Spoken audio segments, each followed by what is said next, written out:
Olá a todos, bom dia, muito prazer. Eu sou o professor Giló, curso Top Team. Vamos agora começar a trabalhar as questões do último concurso da PM do Estado do Pará. São questões de História Geral e de História do Brasil, uma divisão mais ou menos simétrica, há uma pequena prevalência de questões de História do Brasil, mas nós vamos ver agora todas as questões, Brasil e geral, ok? Então vamos trabalhar, gente. Vamos lá. Veja essa primeira questão. A primeira Constituição Republicana de 1891, no seu artigo 69, parágrafo 4º, afirmava que, além dos brasileiros natos e dos filhos de brasileiros, seriam considerados nacionais todos os estrangeiros que, achando-se no Brasil aos 15 de novembro de 1889, não declararem, dentro em 6 meses depois de entrar em vigor a Constituição, o ânimo de conservar a nacionalidade de origem.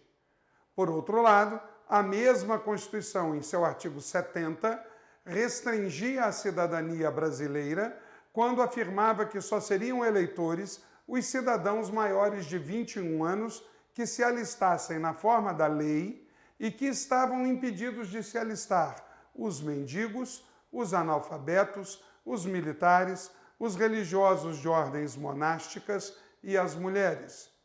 A ambiguidade da Constituição de 1891 se justifica porque os primeiros republicanos privilegiavam dar a cidadania brasileira aos homens, e aí temos as opções.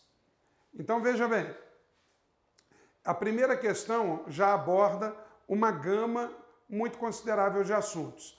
Nós estamos falando do fim do período imperial, do início do período republicano, abordamos também a questão da imigração e a questão legal estabelecida pela Constituição no que diz respeito ao voto. A Constituição dizia que o voto era universal, aí vinha, com exceção de analfabetos, militares, padres, presos, mulheres, ou seja, não era tão universal assim. Os imigrantes que começaram a vir para o Brasil a partir de 1848, de forma sistemática, graças à ação do senador Nicolau dos Campos Vergueiro, que trouxe imigrantes italianos para sua fazenda no interior de São Paulo. Os imigrantes tinham a opção da naturalização, de se tornarem cidadãos brasileiros. Muitos optaram por isso, muitos não. Até a Era Vargas, você sabe que houve uma crescente onda de imigração para o Brasil que atraiu italianos, espanhóis, japoneses, poloneses, pomeranos, húngaros, búlgaros, enfim. O Brasil é a segunda nação do mundo que mais recebeu imigrantes. Só perdemos para os Estados Unidos da América. Então, vamos às opções de que trata a questão. Letra A. Livres, instruídos, com boa renda, nacionais ou naturalizados, deixando de lado os frades, os pobres, os analfabetos e as mulheres. Veja bem, eu quero destacar com você aqui o seguinte: mulheres. Acabamos de viver o Dia Internacional da Mulher, o 8 de março. As mulheres lutando pelo seu empoderamento, pela igualdade com o gênero masculino. Perceba que na nossa primeira Constituição, o direito de voto feminino era negado a elas. Isso só se altera quando? Com a Constituição, que vai ficar pronta em 1934.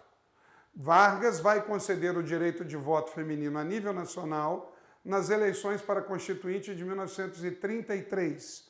E a Constituição de 34 será a primeira a garantir o voto feminino.